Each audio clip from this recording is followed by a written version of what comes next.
Today we talk about how can you fix that problem you have on your Burger King app. So all you have to do, you just click here on settings here.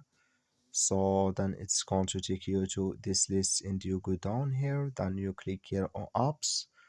So then you come to apps list here. You go down to looking for Burger King. Click on it here and you come to this list here. You click here on force stop.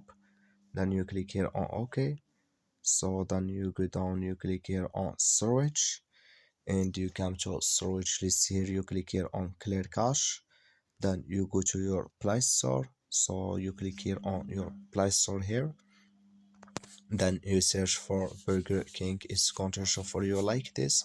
You will find here update, click on it. So then it's going to work with you.